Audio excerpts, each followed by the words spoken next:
Who are you and what do you do? My name is Mesbah. I'm one of the founders of Circularize. And with Circularize, we are building a global traceability platform for organizations to understand their supply chains, their internal processes, as well as be able to communicate information about that with their customers. Traceability has been identified by us, but many others as well, since decades ago, that it's one of the core pillars of future circularity. We can't optimize the supply chain without knowing the supply chain. So that's what we do. What would you say is your mission and vision? Do you have like a Yeah. statement? The main mission is to make sure that we live in a world where resources are not wasted due to a lack of information. And we have seen that a lot. That's why I got inspired to build what we're doing now. That materials are just being discarded or are not being properly utilized due to a lack of just basic information, not knowing what it is, what's the composition, where does this come from.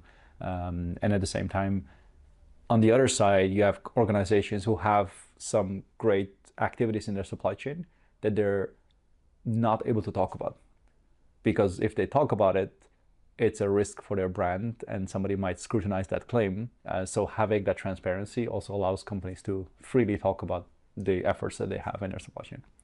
Was this also the mission and vision and the proposition when you started, or has the proposition changed over the years?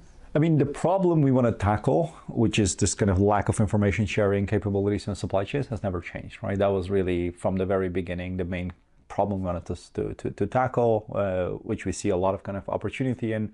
But the way we want to solve that has changed like a gazillion times, right? So I think that's also what kind of makes us able to do this for the amount of years that we have been doing this, which is now nearing nine years, is to have a core problem that you find very interesting and you want to solve. And don't get attached to the solution, because your first solution instinct is probably wrong. Are there any experiences that stood out that you remember very vividly, like these big insights or anything that made you? Yeah, so maybe just to go back to the very early beginnings of the work is when I was still at the university. I was kind of researching this topic of circularity and bumped against kind of some recycling companies here in Europe who were trying to kind of recover materials out of waste streams, such as electronic waste and so on and so forth. And they were, after some initial interviews, running against kind of roadblocks, saying, I don't know what's in there, and if I knew, I could have done a better job, or sometimes we waste a lot of time trying to recycle some product that is not valuable enough. So some basic information about the product, its composition, could be extremely helpful. Or about hazardous substances, right? That you need to kind of take them separate from the mainstream, because if you don't, you pollute your whole stream and you kind of waste a lot of opportunity. And that kind of sparked us to think about, okay, let's go to those who put these products on the market. So the brands, let's say the Philipses and the Apples of this world, and saying, how did you manufacture this product? And can you show some information about that? So at the end of life, we can do a much better job having that information. And to our surprise, many of these brands were just saying, we don't know what's in our products, which was quite a big surprise. Like, how do you not know what's in these products if you're putting it on the market? And then obviously you start realizing that most products are not manufactured by one company. In fact, it's a huge supply chain of 30, 40 suppliers sometimes, depending on the complexity of the product, that builds that final product from all the raw materials and components, which means, yes, the world knows what's in that product, but no one individually knows. And you have to kind of stitch all that data together to get a complete picture. Being kind of naive is actually what makes you think you can solve this, right? Because if I knew all of the things that we know now after all these years working with a supply chain, I would have probably getting discouraged and say, well, this is not something we're going to do, right? This is way too complex. But having that kind of open, fresh mind is actually a benefit at that stage where you can just go into it from a almost naive first perspective and saying, let's just do it because there's no reason why it's not there. And then you slowly figure out why it actually is not working, where are the bottlenecks, and start tackling them one by one.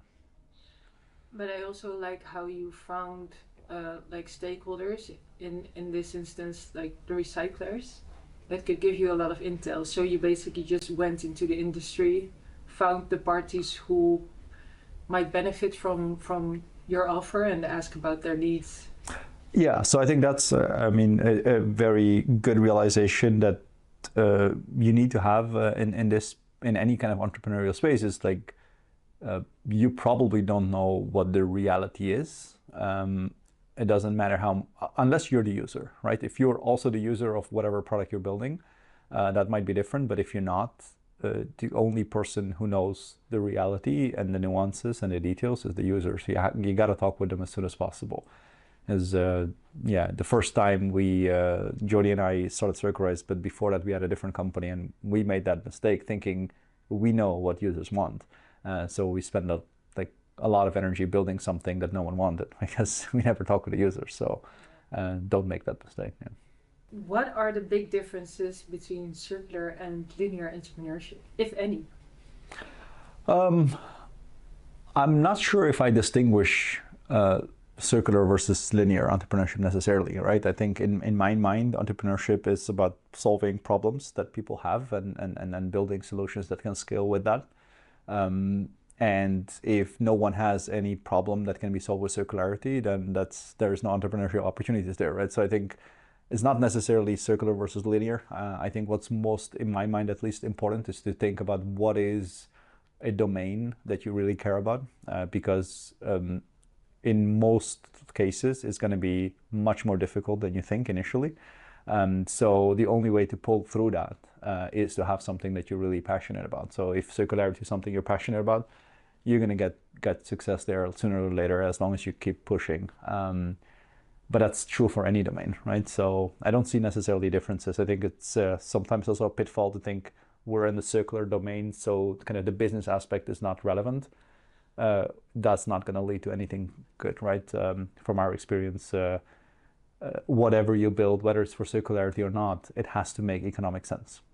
What are the best places or ways to keep on learning and growing? What kind of experiences do you need to expose yourself to?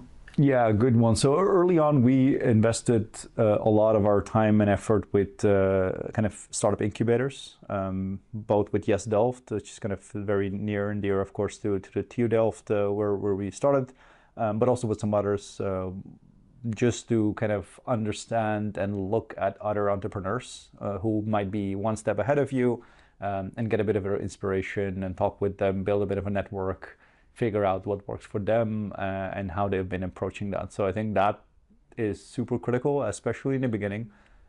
Try to be as close as possible to other startups. And that helps a lot because it gives you a huge amount of inspiration and yeah, a network to build on what you need to build. Because initially, especially in the beginning, it's a very lonely thing, right? Like you're starting a company, you don't have colleagues initially. Maybe you have a co-founder together, but that's you want to be careful not to be trapped in a small bubble, right? And the best way that we've seen to do that is to be very close to some startup incubators and startup programs, which helps tremendously in the beginning. Are there any big knowledge gaps in the industry about circularity? Yes. I think still to this day it's not very clearly defined. How do you measure it as an organization in an easy way? How do you measure the performance? How do you find repeatable models that can be scaled across multiple organizations? So we do see quite some lack of standard ways of working across circularity. The definition of that, yeah, that's not very helpful. There are some initiatives, of course, working on this, but these take a lot of time because there's a lot of stakeholders involved. There's a lot of different opinions. Getting agreements across global supply chains is nearly impossible and very, very difficult. So those are not very helpful. But yeah, more and more we do see companies kind of converging towards a similar thinking, and that is very good. Which back in the day you would need to kind of explain the concept from the very basics to most organizations. Now that's not the case anymore. So they're a lot more advanced, but still not very kind of standardized across global supply chains, unfortunately. Yeah. And if I understand it correctly, your offer particularly helps also in companies, in the collaboration between companies, because my understanding from circularity is also that it's a value chain effort almost. Yeah, it is, right? So it is a value chain effort, and it is finding out how do you find value across multiple organizations. Unless you're a company who's fully vertically integrated and you buy like raw materials and you have finished products, that's most often not the case, right? So you have multiple product companies in a value chain. And the benefits of circularity come when these companies can find kind of mutual win-win scenarios. So we can support on the data sharing infrastructure with that. And then there's obviously others and consultants and experts out there who can find kind of business models around that or work with these companies, how to kind of finance these things, etc. And our expertise would be like, how can you then, once something is established or some connections are made, how can you make sure that the right companies have the right information at the right time to efficiently kind of organize themselves? You already touched upon it, but who would you say are your biggest allies along the way? I think what has helped us most is to find an industry where you can become an expert or are already an expert, and then really focus on that to get that done, right? And then figure out kind of both shareholders, advisors, mentors around in that specific space. Especially with what we're doing, which is like data sharing in a supply chain, you could, kind of go anywhere, right? This is quite broad, and being able to specify that to a very narrow focus initially is what actually gets you to success, we believe. Because otherwise, you might have a great technical solution, but not having the domain expertise in a specific field will never get you anywhere. Yeah, and that means today, technically speaking, we can, for example, trace coffee, but we have no idea about the coffee supply chain whatsoever. So we're really ill-positioned to do that, even though technically speaking, we might have a great product for it. So that's kind of how we think about that, about how do you go to a market with kind of a partners and advisors and shareholders in this case as well, who see as particular focus, a particular industry that we are in, and can step in an organization as shareholders, for example, or advisors who allow us to focus really very deeply on one specific thing and unlock that first before we move to anything else. Are there any other ingredients like this, like the niche expertise that you would be, if you would be scouting for startups, for example, to invest in as a sidestep? Are there other ingredients you would look for or focus on as like success factors? Or yeah, I mean, from our experience, it is indeed a good focus, but probably more importantly, especially in the beginning, is your kind of founding team and what's their level of kind of motivation and appetite to do this. That's really going to determine a lot, because as I said earlier, it's going to be very difficult. You're going to hit into a bunch of walls. It's not going to work out the way you expected it.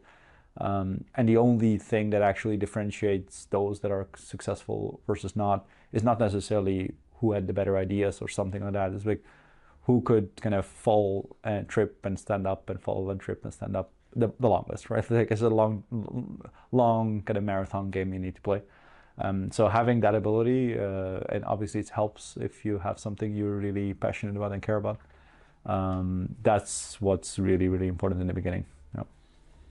As a final thing, is there a motto you go by? Is something that like personally keeps you motivated? I do have one thing, which is quite funny because this got spurred from a book I was reading, and I got recommended by at the university by professors as well. This is a book called Without the Hot Air. It's I believe, a public kind of online book that anybody can access for free.